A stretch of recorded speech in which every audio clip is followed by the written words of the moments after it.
Santos TV apresenta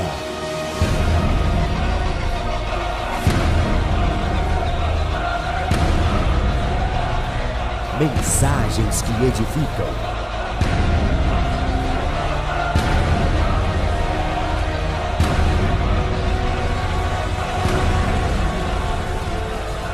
Com o apóstolo Paulo Rebelo.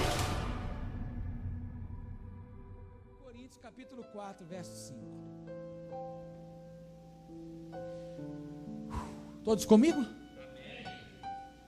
Portanto, nada julgueis antes de tempo, até que o Senhor venha, o qual também trará à luz todas as coisas ocultas das trevas, e manifestará os desígnios dos corações, e então cada um receberá de Deus o louvor. Mas aí, lendo esse texto, eu olhei numa versão um pouco mais ampliada dele, e olha que numa versão mais ampliada diz, escute agora: assim, tenham cuidado para não tirarem conclusões apressadas antes da volta do Senhor, sobre se alguém é ou não um bom servo.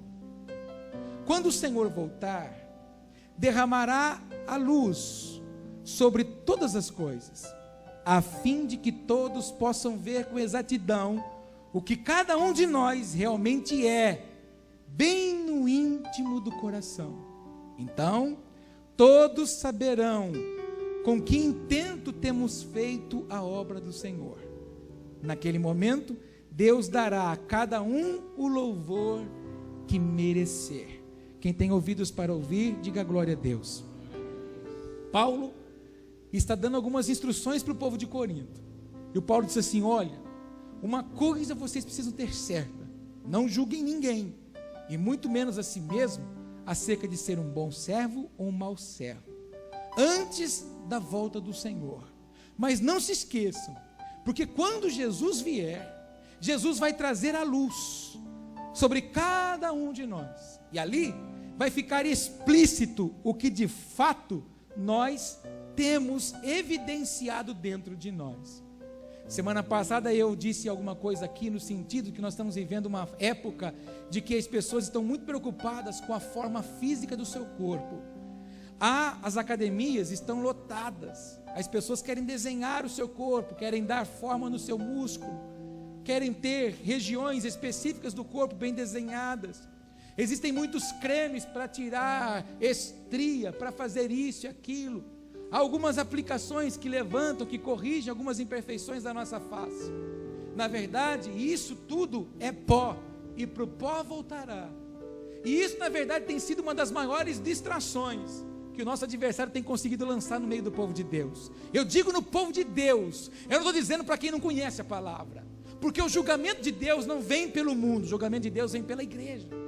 Eu tenho falado constantemente, insistentemente isso aqui, que a igreja de Jesus precisa estar atenta, a igreja do Senhor precisa estar muito focada nos projetos de Deus. Então nós não podemos inverter o processo de Deus ou o desejo de Deus. Não podemos apenas ficar cuidando da estrutura matéria e esquecer da nossa vida espiritual, porque no dia do encontro que teremos com Ele, nós seremos expostos e todos verão de fato o que havia dentro de nós.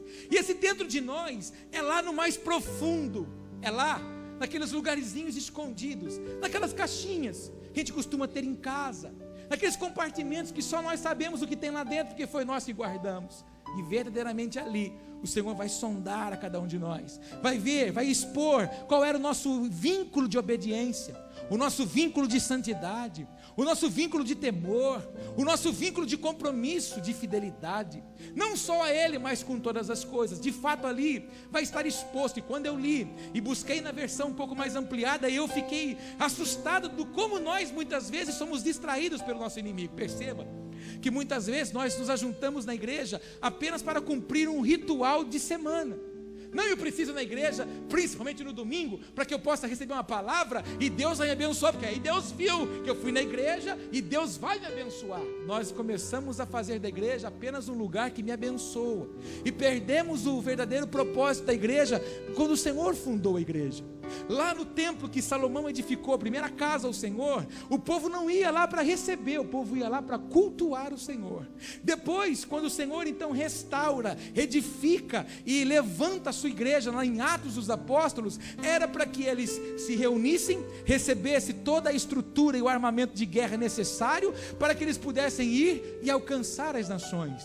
Por isso que o Senhor disse assim: olha, o que eu vou edificar agora, igreja, eclésia, no grego é chamados para fora, para que vocês não se acostumem a viver paparicados dentro de uma estrutura, mas que vocês recebam toda a instrução, que vocês recebam todo o armamento necessário e vão lá fora e arranquem as pessoas daquele lugar de trevas, como um dia nós lá estivéssemos. Mas o nosso adversário cria fortalezas, cria diversas situações para que nós muitas vezes fiquemos aninhados em sintomas, em dores, em frustrações, em decepções.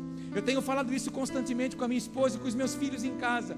Nós estamos vivendo o tempo daquilo que Paulo escreveu para Timóteo: esses virão sobre vós dias difíceis, dias trabalhosos, dias em que os homens serão amantes de si mesmos, dias que os homens serão soberbos, arrogantes. E você está vendo isso, a cada dia que passa está mais difícil se relacionar, a cada dia que passa as pessoas estão mudando de pensamento muito rápido, a cada dia que passa, você que tem empresa, você que tem negócio próprio, está mais difícil de ter pessoas para trabalhar com você, porque hoje ela quer, amanhã ela não quer mais, hoje ela faz bem feito, amanhã ela não faz. Principalmente aqueles que são da área de atendimento. Vá em supermercados hoje aqui na cidade, vê como o atendimento é ruim, como é mau, as pessoas não têm prazer de servir.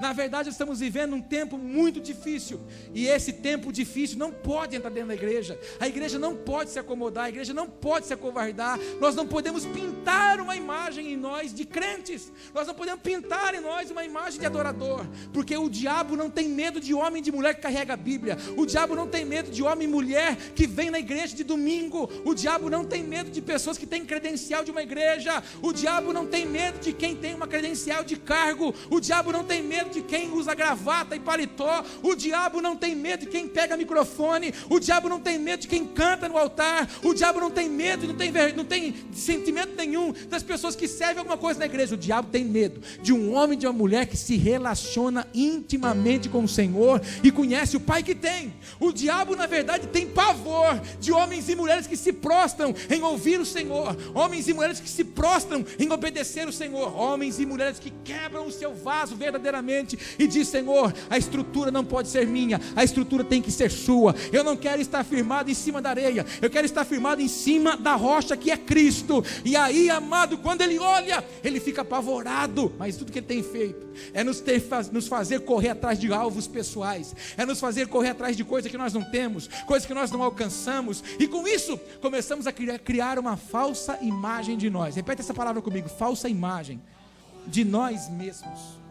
Por que está falando isso, apóstolo? Porque é verdade e é fato que muitas vezes você conversa com um irmão num domingo, ele está pilhado, ele está ele está animado, ele quer converter até os cachorros sarnentos e os gatos mancos da cidade, ele quer pegar todo mundo, mas você conversa com ele no outro domingo, ele não sabe nem mais o que ele quer fazer, nem Bíblia ele trouxe na igreja, porque tem luta, tem problema. A luta hoje muda o ânimo do crente, a luta hoje muda o semblante do crente, e eu preciso liberar uma palavra forte agora, posso ou não? Quando nós mudamos o semblante, mudamos o ânimo, mudamos a empolgação diante das adversidades que vêm, significa que nós ainda não assumimos a nossa verdadeira identidade.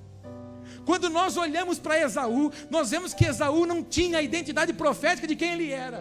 Prova disso que a fome, que o guisado, um ponto fraco dele, fez com que ele entregasse a primogenitura, fez com que ele rompesse com aquilo que Deus tinha para ele, aquilo que Deus sonhava para ele. Todo primogênito tem porção dobrada. Fala isso: todo primogênito tem porção dobrada. O que ele fez? Entregou com facilidade, teve uma alteração de ânimo. Você está querendo dizer o que com isso hoje, apóstolo? Eu tenho pedido a Deus que não nos deixe ser uma igreja assim, que o Senhor não nos permita ser uma igreja assim, que nós não estejamos aqui reunidos apenas para receber uma palavra, porque uma área da minha vida não está boa, mas que eu esteja aqui hoje para receber um combustível, um direcionamento, se preciso for uma palavra de confronto, de exortação, que assim o seja, para que na verdade eu seja um cristão melhor lá fora, para que lá fora eu seja um pequeno Cristo, para que lá fora, através de mim, cumpra o que o próprio Yeshua disse: se vocês crerem, vocês farão coisas maiores do que eu faço. Se na verdade as pessoas possam olhar para mim lá fora e dizer assim: meu Deus, o que esse homem tem, o que essa mulher tem, o que esse moço tem, essa moça, esse jovem, essa jovem, esse adolescente, o que ele tem, eu preciso ter o que ele tem. Por que que a igreja de Atos crescia? Por que que a igreja de Atos era uma igreja que na verdade exalava o amor de Cristo? Porque na verdade eles mostravam com as suas atitudes, com a sua fala, com o seu ânimo, com a sua disposição, com o seu conhecimento acerca do Deus que eles ouviam todos os dias, que eles se encontravam e tinham prazer de sentar à mesa, partilhar do pão e declarar o amor do Pai. Que eu e você, irmão, não façamos da igreja uma instituição falida. O Estado, a politicagem está tentando destruir a igreja, mas a igreja não pode se autodestruir. Nós não podemos nos acovardar, nos acomodar nos bancos da igreja. Nós precisamos olhar para um texto desse aqui e botar a mão no nosso coração e no nosso espírito e dizer: meu Deus do céu, se Jesus voltasse agora, se como Paulo diz lá em 2 Tessalonicenses, que o dia que ele virá, vai se abrir o céu, ele virá sobrevoando, voando, e vai ser um toque de alarido, som do chofar. Como é que seria se o céu se abrisse agora, nessa manhã de 7 de setembro, dia da independência do Brasil? E como que estaria exposta a nossa vida diante do Senhor? Como que estaria exposta diante de todos? Aquilo que está lá dentro de cada um de nós. Estaremos desnudados, estaremos ali verdadeiramente exposto. Estaremos ali totalmente como uma radiografia que você leva no médico. Lá ele vê toda a estrutura que está por dentro. Lá ele vê se tem um osso quebrado, um osso com desvio. E é mais profundo ainda à medida que você vai começando a fazer outros exames. Se o Senhor nos chamasse hoje para um exame, o que é que o Senhor viria dentro de nós? Quais as intenções nossas? O que há nas nossas emoções, o que há nos nossos sentimentos, o que há no mais profundo do nosso coração, que é mais o lugarzinho mais perverso e enganoso da nossa vida. Eu tenho falado aqui quase todos os cultos para essa igreja: pelo amor de Deus, quando você chegar perto de um crente, que ele falar para você: olha, estou sentindo no coração, corre dele. O que, apóstolo? Corre. Porque quem sente no coração está sensível a erro, porque a Bíblia fala em Jeremias 17 que o coração é enganoso. Agora, se ele falar: eu senti no Espírito, significa que ele tem vida com Deus. Fala isso para o teu irmão: vida com Deus não é no coração. Fala para ele: vida com Deus é no Espírito. Então, eu quero que você faça uma coisa, uma introspecção dentro de você. Senhor, assim como Paulo disse para o povo de Corinto, viu? Não fique se julgando não porque você carrega uma Bíblia. Não fique se julgando não porque você tem 35, 40 anos de conversão.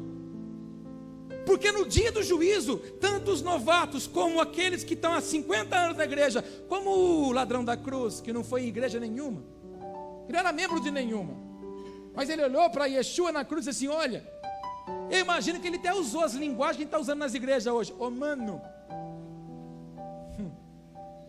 mano, onde você estiver hoje, cara, me leva contigo aí. Jesus olhou para ele e falou assim: ainda hoje você vai estar comigo no paraíso. E se o Senhor se apresentasse hoje diante de mim, de você, e falasse assim: Paulo, vamos comigo para o paraíso, vamos ver o que está dentro, aninhado aí dentro. Será que nós estamos dispostos a mostrar isso para o Senhor? Será que verdadeiramente nós estamos exalando o próprio Cristo através de nós? Nossa, apóstolo, mas que palavra, eu vim aqui para você falar que eu sou uma bênção. Mas bênção você já é. Fala isso para o teu irmão: bênção você já é. Fala para ele: o importante é saber as intenções que estão dentro dessa bênção. Você está querendo dizer o que com isso, apóstolo? Eu tenho uma palavra difícil, eu orei essa madrugada, falei: Senhor, passa essa palavra de mim. O Senhor disse: não, vamos conversar um pouco sobre isso. Ô irmãos, deixa eu falar uma coisa para você. Não adianta nada a gente sapatear e sair cheio de fogo aqui e ser um capeta em casa. Não adianta nada a gente ser benção aqui na igreja, cumprimentar e abraçar todo mundo. Benção, vaso, vem cá, aleluia. Mas no trabalho é um boca suja. Não adianta nada aqui na igreja a gente ficar, preciso de ti, aleluia, Senhor, meu Deus, me abraça. Mas irmão, o que nos satisfaz são só coisas mundanas. Não adianta nada de segunda a sábado eu ter caso com o diabo e de domingo querer casar com Jesus. Não adianta nada de segunda a sábado eu ficar com a cara na televisão, conhecer todos os personagens, todas as novelas, mas não conhece um profeta bíblico. Não adianta nada eu saber o que vai passar nas novelinhas segunda, terça, quarta, quinta, semana que vem, porque eu já li na revistinha Ana Maria ou na do João Bidu, e na verdade não li ainda as promessas de Deus acerca da minha vida. Irmãos, aí a gente chega no altar de Deus e fala, Deus, você tem que fazer o quê? Você não tem vida comigo. Fazer o quê, irmão? Como é que chama aquela dupla sertaneja lá? Meu Deus do céu, tem tantas, né? Se a música do, como é que ele chama? Hudson, não, Hudson não, esse aí do outro. Do Jadson, como é que é? Jadson, nossa. Não, do Tião Carreiro e Pardinho. O Tião Carreiro, essa é mais antiga. Se a música do Tião Carreiro e Pardinho você conhece de cor e salteado, mas aí hoje começou a cantar menos de mim e mais de ti. Ai, que canção chata. Eu acho que está na hora de a gente começar a cantar aquela música do Tião Carreiro e Pardinho que diz assim: a coisa tá feia, a coisa tá preta, quem não for filho de Deus está na unha do capeta. Irmãos, por que o diabo hoje está fazendo festa no meio do povo de Deus? Por que o diabo hoje fica dando tapa na cara do crente? Por que o diabo hoje tem conseguido colocar fofoca no meio da igreja? Por que na igreja de Jesus tem rebelião? Por que na igreja de Jesus tem gente que se revolta? Por que na igreja de Jesus tem gente que fala mal um dos outros? Porque na verdade estão vazios de Deus, irmão. Se tivesse cheio de Deus, não tinha condições para fazer isso, só se ocupava em orar. As pessoas vazias de Deus só se emprestam para coisas naturais.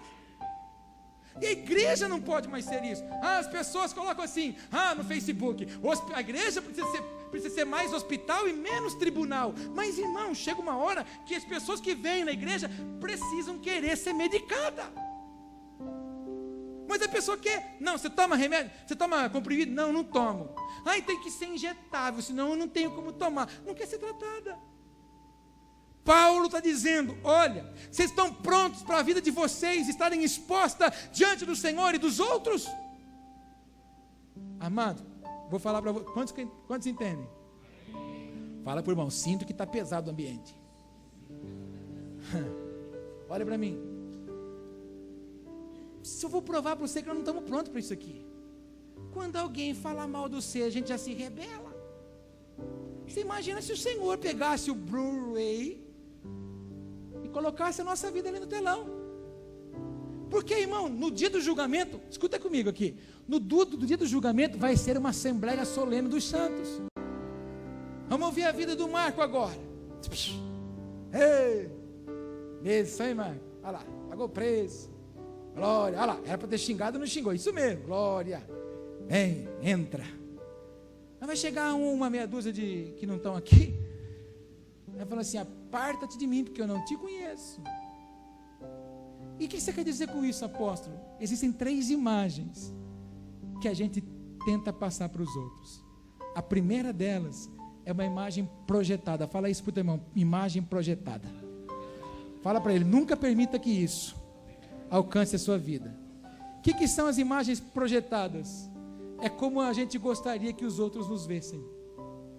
Então, na verdade, a gente cria uma autoimagem em nós. A gente se ampara em coisas nossas. E aí, na verdade, a gente demonstra ser uma coisa que não é. E é perigoso isso. Porque não há nada que esteja oculto que não venha a ser revelado. Nós não podemos permitir que essa imagem projetada tome conta de nós. É a mesma coisa da pessoa querer ser o que ela não foi chamada para ser. Por exemplo, se eu começar a cantar aqui, você é tomada por um desgosto profundo. Você é tomada por uma depressão aguda, porque eu não tenho chamado vocal para canto. Então não adianta eu querer me meter numa coisa que eu não fui chamado para fazer. E não adianta eu querer projetar para as pessoas aquilo que eu não sou. Eu não preciso, na verdade, querer me fantasiar para ser alguma coisa. O Senhor não quer que o Paulo imite o Macedo. O Senhor não quer que o Paulo imite o Malafaia. O Senhor quer que o Paulo seja o Paulo. O Senhor quer que o Paulo use as habilidades que Ele tem dado para o Paulo. Eu não preciso impostar a voz, imitar a voz de ninguém para ser alguma coisa diante de Deus. Eu só preciso ser aquilo que Deus sonhou acerca de mim mesmo. Mas a primeira coisa que eu preciso fazer é reconhecer o que Deus tem acerca da minha vida. Fala isso para o teu irmão, seja você mesmo. E fala assim para ele assim: acredite naquilo que Deus tem acerca de você mesmo. Então eu não preciso mostrar aparência. Eu não preciso falar do meu status. Eu não preciso amparar no meu sobrenome. Eu não preciso me amparar no meu cargo. Eu não preciso me ensoberbecer e dizer eu sou apóstolo, olha aqui minha patente. Não. Tudo que o Senhor deseja que eu seja é servo. Tudo que o Senhor deseja que eu seja é que eu verdadeiramente viva os anseios dEle. Mas que eu não fique depositando dentro de mim coisa que eu não sou. Porque, irmãos, não é a imagem projetada que vai ser apresentada diante do Senhor, aquilo que eu gostaria de ser. O problema nosso é querer alterar as fases de Deus na nossa vida. Fala isso comigo. O problema do crente é alterar as fases de Deus na vida dele. Quantos degraus você consegue subir? Eu consigo subir na pernada uns 4 por vez. Mas ela cansa muito. Se você subir degrau por degrau, você contempla a paisagem e desfruta de todos os ciclos. Eu não sei porquê, mas o Espírito de Deus quer falar isso para alguma pessoa. Não permita que os projetos e os planos de Deus sejam alterados na sua vida por pressa. Deixa Deus cuidar daquilo que Ele sonhou. Se Deus te preservou desde o ventre da sua mãe, se Deus te guardou até aqui, se o Senhor tirou você de tantos embaraços, se o Senhor foi livramento para você, se o Senhor foi muralha e proteção, não frustre, não altere, não se meta em alterar aquilo que Deus tem acerca de você, não tenha pressa. Irmãos, estamos vendo recentemente aí nas notícias das empresas que estão adulterando leite. Por um tempo eles ganharam dinheiro adulterando leite, mas agora estão presos. Às vezes a gente acha que vai trazer benefício mudando os projetos de Deus acerca de nós. Não precisa querer inventar em você uma personagem. Fala isso para o teu irmão, tudo que você não pode ser é uma personagem. Olha para mim, lembra da parábola do filho pródigo?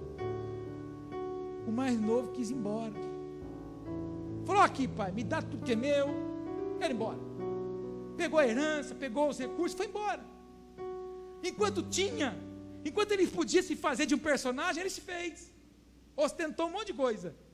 Mas o dia que ele caiu na realidade, que não tinha mais nada, ele olhou e falou assim: meu Deus, o que eu estou fazendo longe da casa do meu pai? Eu preciso voltar para a minha identidade. Quando ele volta para a casa do pai, ele é recebido com festa. O pai tira o melhor anel para colocar nele, pede a melhor roupa, manda fazer a melhor festa. Só que aquele que ficou em casa não entendia que tudo aquilo que era do pai era dele. Então quando o irmão chega, ele se rebela contra o pai. Ele começa a falar assim: pai, para mim você nunca fez festa, para mim você nunca deu anel. O pai olha para ele e fala assim: filho, mas tudo isso que está aqui sempre foi seu. E o que você quer dizer com isso, apóstolo? Eis o problema. Quando a gente quer ser o que não é, a gente esquece de desfrutar o que Deus tem para que a gente seja. Quando a gente na verdade quer inventar um personagem para nós. Você já viu entrevista de pessoas que fizeram esse personagem para ter fama na carreira artística? Quando ela saía da personagem, ela tinha que beber e se drogar, porque o personagem faz ela viver uma fantasia, uma ilusão. Porque tem muita gente nas igrejas frustradas e decepcionadas, porque na verdade ela faz da vida dela um personagem. E tudo que o Senhor tudo que o Senhor quer e deseja é que você, que nós nos enxerguemos como filhos de Deus. E para filho só tem herança, para filho só tem o melhor banquete, para filho tem o suprimento do pai na hora certa e na medida adequada. Fala isso para o teu irmão: personagem nunca. Fala para ele: assuma o seu chamado e o seu papel de um verdadeiro filho de Deus. Segunda imagem que nós criamos é a imagem percebida. Que imagem percebida é essa? Como de fato os outros nos veem. E a pergunta de tudo que eu tenho para falar para você hoje é essa: o que as pessoas têm visto em nós? Se nós falamos que somos filhos de Deus, e desde a obra da criação Ele disse assim: o Pai, o Filho e o Espírito reunidos na criação, Ele disse: vamos fazê-los a nossa imagem e semelhança. Eu vou ter que falar uma outra coisa pesada, pode ou não? Fazer o quê? Já estou aqui, né? Então fala. Se somos imagem e semelhança do Pai, o que tem que exalar em nós? A imagem e semelhança do Pai. Se não está exalando, apóstolo, o que está acontecendo, hein? Significa que alguma coisa ocupou a semelhança do Pai. Você já percebeu que alguns de nós aqui já fomos da pá virada, sabe? Bailão, forró do Peleca, essas coisas. Gostava de um carnaval, botava fantasia, dava uma turbinada, ficava alegre, criava coragem, fazia um monte de coisa. Mas aí, quando a gente caía na real, passava o fogo, a gente arrancava a máscara, a gente falava assim: meu Deus, não acredito que eu fiz isso. Tudo que o Pai deseja é que as pessoas vejam em nós não um personagem, mas sim um filho que ama o Pai apaixonadamente, e que as pessoas possam olhar para nós e falar assim: olha, é a cara do Pai. Quantos são pais aqui? Digo aleluia. Você lembra quando seu filho, sua filha nasceu, aquela carinha toda enrugadinha, inchadinha quando nasce, os parentes chegam para ver e falam assim: cara do pai, cara da mãe. Não cresce, não parece com ninguém ainda, tudo inchadinho, mas todo mundo fala. E aí você não cresce por dentro? Você imagina o Pai, o poderoso, quando as pessoas olham para nós e falam assim: mas é a cara do Pai dele. Ah, apóstolo, você está falando uma coisa que é impossível. Não, eu estou instruindo você acerca de algo que nós vamos viver, porque o Senhor vai nos expor, e terrível será se o Senhor olhar em nós e ver só uma imagem projetada, ou uma imagem que os outros percebem. Sabe por quê? Porque a nossa realidade não é enquanto estamos no meio de todo mundo. Nossa realidade é quando nossa cabeça encosta no travesseiro. É quando a gente entra e fica sozinho. Por que tem muita gente que fica feliz só quando se droga e quando se embriaga com medicamento? Porque ali ela está verdadeiramente na sua imagem real. Diga comigo: imagem real. Essa é a terceira imagem. É a imagem de fato como somos. E sabe o que vai estar exposta diante de Jesus? A imagem real. Não vai ser a roupa, não vai ser a riqueza, não vai ser a fama, não vai ser o meu sobrenome, não vai ser o meu cargo da igreja. O que vai estar exposto é a minha imagem real. E apóstolo, você está falando isso porque o Espírito Santo está falando isso, porque o Senhor um dia vai falar assim: você fez isso e me trocou por causa disso. Isso aqui ocupou no seu coração, isso aqui ocupou no seu espírito um lugar que era meu. Isso.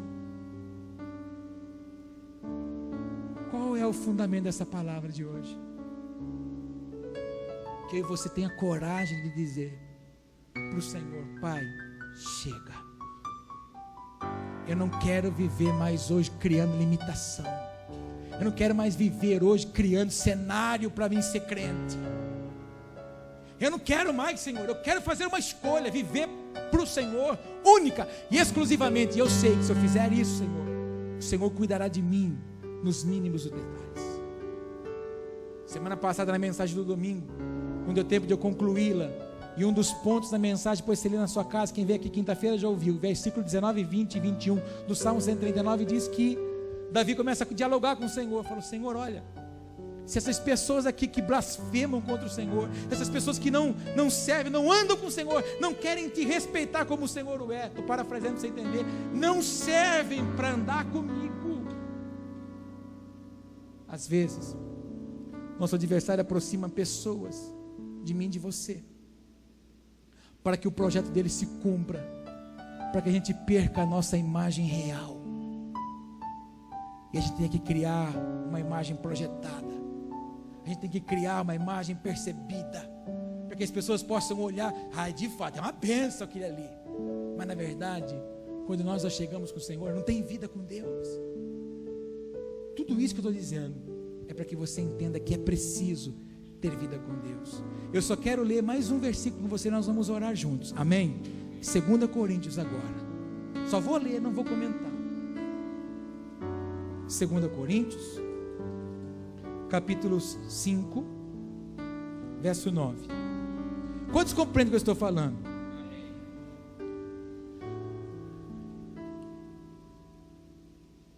Diz assim, versículo 9 de 2 Coríntios capítulo 5: pelo que muito desejamos também ser-lhe agradáveis, quer presentes, quer ausentes. Aí, olha o que o Paulo está falando agora. Paulo já mudou o discurso. Paulo falou assim, tem muita gente que tem se esforçado para ser agradável diante de Deus, seja presente nos compromissos ou não.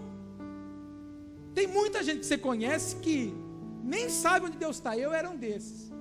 Quando minha mãe orava por mim, para me converter, e eu falava que eu tinha fé, eu nem sabia quem Deus era, eu nem sabia onde Jesus estava, que Jesus para mim era uma imagem, para mim Jesus era um pedacinho de madeira, para mim Jesus estava muito longe, e eu falava que tinha, mas era uma coisa que eu nem conhecia. Então muitos de nós queremos ser agradáveis, que o Senhor olhe por nós e fala assim, Senhor, agora eu mereço a bênção, por obras caridosas que a gente faz. Mas aí Paulo continua, no versículo 10, olha o que Paulo continua falando. Paulo diz assim ainda, porque todos devemos comparecer aonde? Ante o tribunal de Cristo, para que cada um receba o que fez por meio do corpo, segundo o que praticou, o bem e o mal. Ô Paulo, o que você fez com essa carcaça que eu dei para você? Eu fiz isso e isso. Então vem cá que eu vou dar o prêmio para você. O seu prêmio é esse: aparta-te de mim. Não acredito que eu vou ficar vindo na igreja. Não é questão de vir na igreja, é questão do que eu estou fazendo. A questão é como é que eu estou servindo. A questão é de como eu estou me relacionando com o Senhor. Quantos entendem isso? Apóstolo, não vou nem dormir hoje. Não, dorme sim.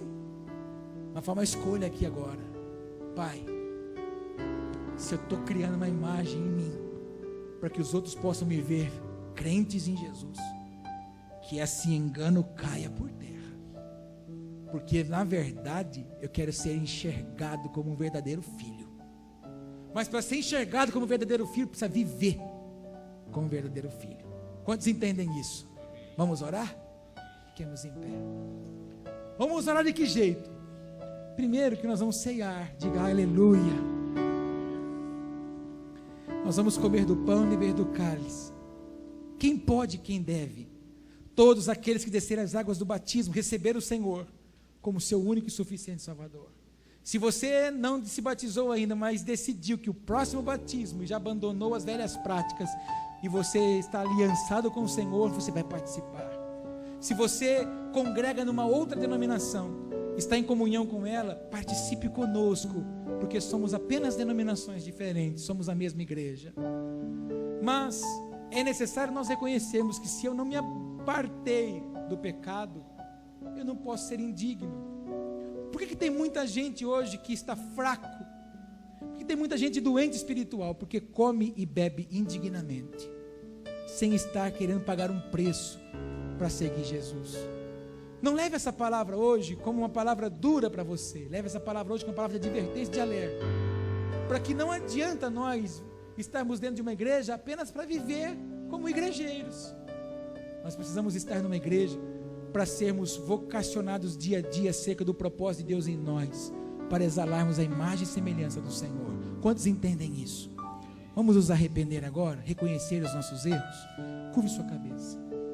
Abba, obrigado por essa manhã. Nós vamos um dia, Senhor, estar diante de um tribunal, não humano, mas um tribunal do Senhor. Lá seremos julgados. Lá a nossa vida será exposta, lá a nossa vida será apresentada. Lá, Senhor, as verdadeiras intenções do nosso coração. Lá, Senhor, as verdadeiras mazelas que nós muitas vezes aninhamos em nós serão expostas. Não haverá motivo nem lugar para nos escondermos. Senhor, se nós temos vivido como uma igreja maquiada, uma igreja com personagens. Se temos, ó Pai, declarado que somos e na verdade não temos desejo de ser, falamos que somos apenas para receber alguma coisa, pedimos perdão, Senhor. Nós queremos entregar diante do Senhor a nossa falsidade, a nossa hipocrisia e assumir diante do Senhor o nosso verdadeiro chamado de filho e filha de Deus, porque com o Senhor nós somos mais do que vencedores em Cristo Jesus. Nós não precisamos, ó Pai, criar artifícios nem mecanismos para sermos abençoados, porque quando somos filhos temos a herança do Abba Pai e podemos se chamar papaizinho. Senhor, nós confessamos o nosso erro, confessamos e reconhecemos o nosso pecado e te pedimos, nos permita se achegar a ti como filhos, e que quando nós cruzarmos a porta dessa igreja, na nossa casa, no nosso trabalho, no nosso ciclo de amizade, as pessoas de fato nos vejam a imagem real de um homem e de uma mulher de Deus, de um jovem, de um adolescente nascido no Senhor. Que, Senhor, a carnalidade, a naturalidade não opere em nós, mas o Teu Espírito habite todos os dias em nós. É o que nós te pedimos essa manhã. Nós suplicamos diante do Senhor e também aproveitamos para te dizer: perdoa os nossos pecados. Pecados pelos lábios, pelos olhos, pelos ouvidos, pelas mãos, pelos pés, pelo pensamento. Perdoa-nos, Pai, pelas intenções errôneas que muitas vezes cravamos dentro de nós e nos afastamos de Ti. Queremos, ó Pai, tocar, queremos nos assentar à mesa da ceia do Senhor, limpos. Por isso te pedimos: limpa-nos, Pai, purifica-nos, Pai, com água do Teu trono, em nome de Jesus. Se você crê, diga: eu recebo sobre a minha vida essa aliança com o Pai, em nome de Jesus. Diga: Senhor, que a minha imagem real de filho de Deus seja exalada todos os dias, em nome de Jesus. Fala isso por irmão, que a sua imagem real, irmão, seja bênção na vida de tantas pessoas que serão, através de você, transformadas, em nome de Jesus. Dê um abraço na imagem real de Jesus.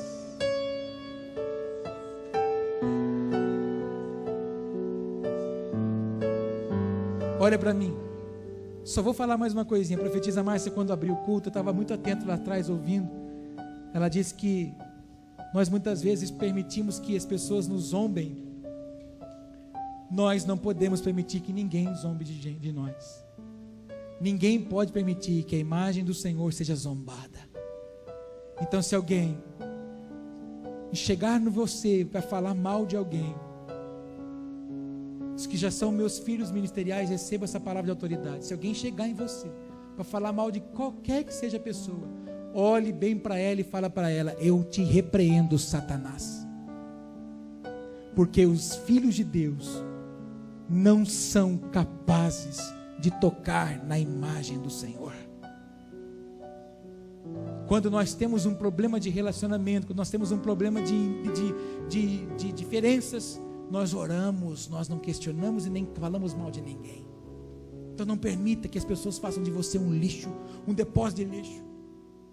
Nós precisamos exalar o amor de Jesus, a misericórdia, a compaixão, para a glória do Senhor.